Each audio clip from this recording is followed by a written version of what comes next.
Let's update the blue faction here to Manfred to represent the Undead Alliance over there. And then we'll throw up, oops, wrong one. We'll throw up some Skaven here to show the Skaven Dwarf Alliance. Now going to slow-mo, just so we can take a look at the armies here. Excuse me guys, I'm gonna be clearing my throat a lot tonight. Okay. For the Undead Alliance here, we're going to have a front line that looks like it's going to consist of Tomb Guard and Skeleton Warriors alternating here. So a total of 3 Tomb Guard and 2 Skeleton Warriors by the looks of it. Jeez. Coming out of sickness. We're also going to be seeing some cavalry on the right flank getting devastated by Dwarven and, oh my goodness, blasting charges and sling stones from the Skaven by the looks of it, just doing heinous amounts of damage, completely deleting these skeleton horsemen. I'm sure in full speed we would be able to notice that a lot more clearly. But we're going to see some Crypt Ghouls pulling back over here, accompanied by Vargeist and 2 Fellbats in the air. And we're then going to go down and see some skeleton chariots holding in the 2 right flanks behind the infantry. And then another 2 Vargeist, along with another Crypt Ghoul. We're also going to be seeing a single unit of Ushapti and a Mortis Engine here. Mortis Engine going to be very useful to help heal up this Undead Alliance. We got the Vampire Lord on top of a Zombie Dragon. He's going to have Charmed Shield, as well as Raised Dead, Invocation of Nehek, and the Breath. And then we are going to be looking at Archon the Black as the leader for the Tomb King forces here. Now, Archon is going to be bringing the Staff of Nagash, as well as the Tomb Blade of Archon, Purple Son of Tereus, and Spirit Leech.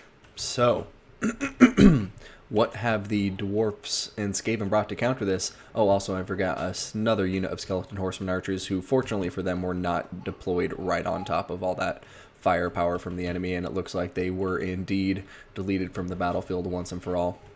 So fresh that they're still firing into them just to make sure. Now, for the Skaven and Dwarfs, front line is going to be Miners with blasting charges. Looks like we have some Death Runners, the Ixch's Triads, another unit of Death Runners, and then, yeah, alternating with those Miners with blasting charges, a devastating combination, very interesting. Some more missiles are going to be behind them, and when I say some more, I mean a lot. 2 Bugman's Rangers, some Night Runners on the left flank. On the right flank, looks like we're going to be seeing some Night Runner Slings, as well as Ulthar's Raiders, the ROR with great weapons. Norgrimling's Ironbreaker is going to be here to anchor that center of the Dwarf Skaven formation. And then behind them, we're going to see another unit of Rangers, some Skaven Slaves, and 2 Gutter Runner Slingers, Gutter Runner Slinger with Poison, and then a Night Runner Sling. I love this army. This is awesome. Now, behind all of that, we're going to see a single Bolt Thrower just to apply that long-range artillery pressure. We're also going to be seeing a Rune Lord hidden here in the forest with nothing on him. Interesting. Aside from that, we are going to have up here in the front what looks to be a devastating combo, an Eshin Sorcerer with, his Concealment Bomb as always. Fear of Aramar, a huge debuff to leadership and vigor. Armor of Darkness, Warp Stars, and Toxic Rain, accompanying Deathmaster Sniksh, who is going to have Whirl of Weeping Blades, Deathmaster Sigil, Concealment Bomb, Slippery, and the Cloak of Shadows. Huge debuff to melee defense and leadership there. So, very interesting armies to both players. Oh, also, can't forget, we got some lovely Warp Grinders over here. But yeah, time to see who comes out on top here, and it looks like, the Dwarf Skaven forces have gotten the jump initially, but, we'll see how long that lasts. Blasting Chargers going in, Rat Ogres going forward to kind of hold them in place. The Blasting Chargers can just throw it in, and they're just deleting so much of the undead front line right now. But look at this, a beautiful Purple Sun going down there, and look at the damage it's done. It's just deleted the Ixch's Triads, and now it's deleting the Ekron Miners. That is one of the best Purple Suns I have ever seen, and trust me guys, I've casted quite a lot of battles, if I do say so myself. So, beautiful cast there, and now the Undead are trying to get in the back lines. Ixtra's Triad's being dealt with. It looks like the Vargeist are feeling comfortable enough to even dive in here on top of the Ulthar's Raiders, but they're taking a lot of damage and may need to be careful here, as none of this ranged power from the Dwarf and Skaven has been tied down yet, so it's just allowing to shoot them to pieces.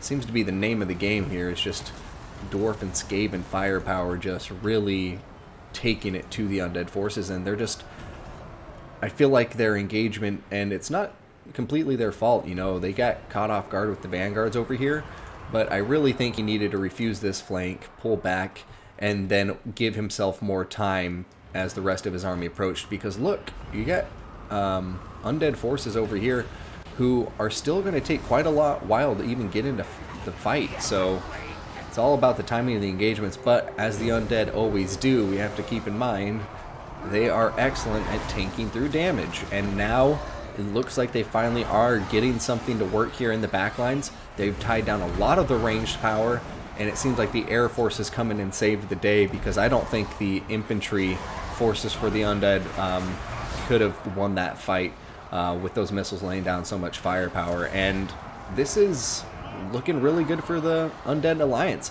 Runelord over here is starting to tear a route, and everybody is so close to the map that once they route, they're probably out of the game for good. Going to see some Crypt Ghouls diving in on top of the Ironbreakers, and blasting charges just all around. Deathmaster Sniksh has got a Spirit Leech on top of himself, but at this point I'm just trying to see what could the Dwarfs and Skaven do. They had some strong starts there, but got to remember it was Skeleton Force Archers, infantry, just not the most high value targets, and it's impressive, but once again, these defensive formations, as soon as the range is compromised, then the battle's pretty much over from there. Because you have to think, it's like the killing power in this army. Well, no, the front line of infantry was actually pretty solid with the Death Runners, but yeah, I don't know. I guess I'll have to think about this more on the post-battle screen, but from the looks of it, unless there's going to be the most epic comeback I've ever seen in my life, then this battle's probably just going to be over.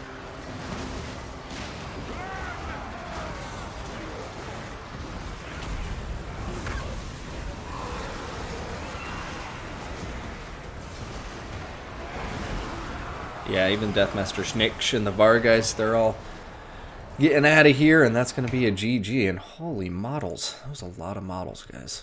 It was a bit choppy. Maybe I should restrict the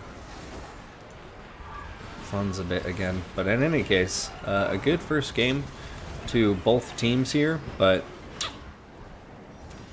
we're going to have to see if Hell's Kitchen can take this 2-0, or if their opponents, Uncle Raptor, I like that name, are going to be able to come back, make this an ace match. But this battle has gone pear-shaped for the Dwarf-Skaven Alliance, and, you know, perhaps it's just a lesson that nobody should really think they can team up. You know, those guys just don't get along. They're just enemies to the core.